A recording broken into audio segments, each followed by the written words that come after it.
Hi, my name is Courtney Tupa, and today I'll be discussing the Trump versus McAuliffe speech.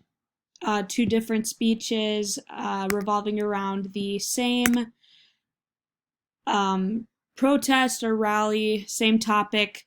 This was regarding the Unite to Right protest that occurred in Charlottesville, Virginia. This took place August 11th through the 12th in 2017. In this situation, it was a rally taken place by the far right group, and they were being very violent. The whole protest turned very violent. 3 deaths occurred, which is very tragic for the state of Virginia. Right away, I'll jump into semantics and syntax analysis. Right away, my biggest takeaway was Trump's speech had quite a few sentence attempts, and this is within only the first 10 sentences. Very unprofessional for someone of such high status.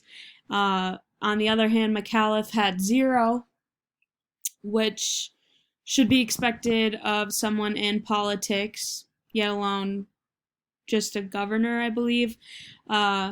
Complex, McAuliffe held more. Simple, he held more as well. Overall, I think McAuliffe scored the best in those for his, part in society that should be expected. Then we'll get into the semantics. Overall, the percentages are pretty evened out between the two of them. I think that use of all of these are best used by McAuliffe. His words were describing words, whether it be verbs, describing words, relational words, even nouns were very strong, and such a strong usage of those is important in a speech regarding such a sensitive topic. And then on the other hand, Trump's were, all over the place.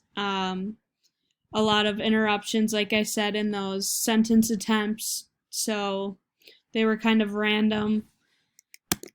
Next, we'll get on to the rubric. Overall, McAuliffe took the lead by far, which is kind of expected. He had the best semantic, syntax, and organization. His engagement was pretty good, but I will say that Trump's was higher than his in that sense. Maybe Trump's was more negative, I would say, with his engagement, but otherwise, he engaged a lot more than McAuliffe did. Jumping into my brainstormed ideas, my first one is that McAuliffe's forms of nonverbals and verbal communication were used effectively to show how upset he was by this occurrence that happened in Charlottesville. President Trump, on the other hand, didn't really seem to have very nonverbals except being upset at the press. And then we'll jump on to the reporters. In Trump's speech, they were getting almost grouped out by President Trump. I say this because they were getting continuously interrupted, which is okay in some stances, but in this one they had valid questions that he just seemed to ignore. President Trump also lacks theory of mind when it comes to the press.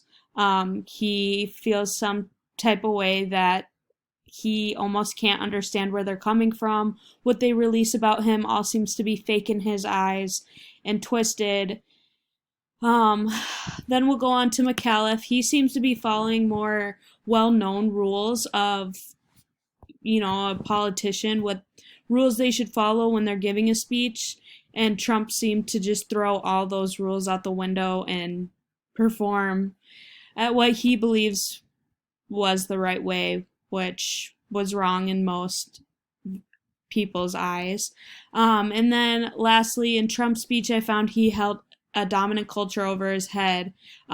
He didn't touch base on the topic very much. He almost went on into a rant, while on the other hand, McAuliffe's speech, I felt more compassion and near to none of dominant culture, which is also very needed in this. Overall, I would say that McAuliffe nailed this, and Trump was lacking some of those needed communication portions.